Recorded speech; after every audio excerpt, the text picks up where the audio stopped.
સુરતના railway station નજીક સરકારી અનાજ ચોરી કરવાના મામલે રેલવે પોલીસે ફરિયાદ નોંધી છે। ગરીબોનું અનાજ ટ્રેનમાંથી ચોરી કરવામાં આવ્યું હતું।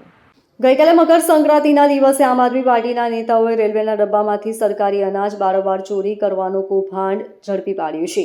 આમ આદમી પાર્ટીના સુરત શહેર ઉપપ્રમુખ કેપી પાનસુરિયા, વોર્ડ નંબર 2ના સહપ્રભારી અશોકભાઈ બલર, વોર્ડ નંબર 1ના પ્રભારી પ્રમુખ રાસડિયાના ધ્યાનમાં આવ્યું છે કે સુરતના ઉત્તરાયણ રેલવે સ્ટેશન નજીક મનીષા ગરનાળા પાસે ગુડ્સ ટ્રેનની બોગીમાંથી બારોબાર સરકારી અનાજની ચોરી કરવાની ઘટના ઘટી રહી છે।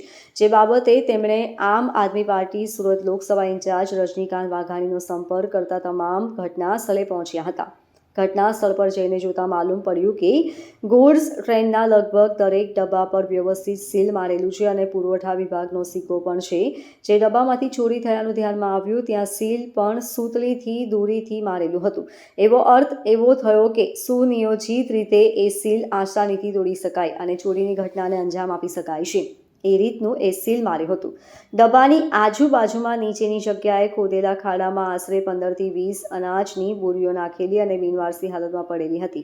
નક્કી કરેલી ફિક્સ જગ્યા પર જ ટ્રેન રોકવામાં આવતી અને ડબ્બામાંથી ચોખા અને અનાજની બોરીઓ નીચે ખાડામાં ફેંકવામાં આવતી હોવાનું સ્પષ્ટ દેખાઈ આવ્યું હતું।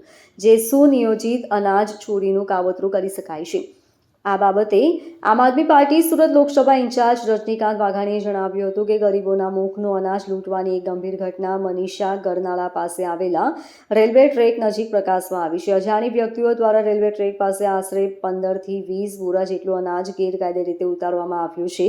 પ્રાથમિક તપાસમાં આ સમગ્ર ઘટનામાં મોટા માફિયાઓની સંડોવણી હોવાની શક્યતા દેખાઈ રહી છે। તેમજ આ પ્રકારની ગેરરીતિ ઘણા વર્ષોથી ચાલતી હોવાની પણ શંકા છે।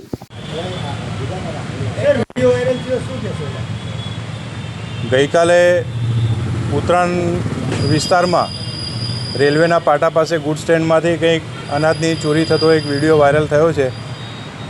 જે બાબતે ખાતરી તપાસ કરતાં એ ખરેખર રેલવે પ્રોટેક્શન ફોર્સ એટલે આરપીએફના કાર્યક્ષેત્રની બાબત છે।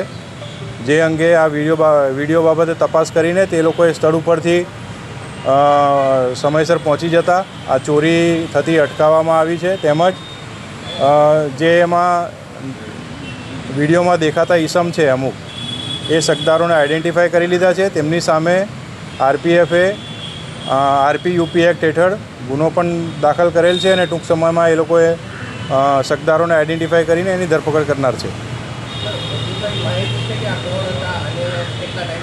એ આરપીએફ એ બાબતની તપાસ કરી રહી છે। એ ઇન્વેસ્ટિગેશન એ લોકો કરી રહ્યા છે। Bureau report LK star news Surat.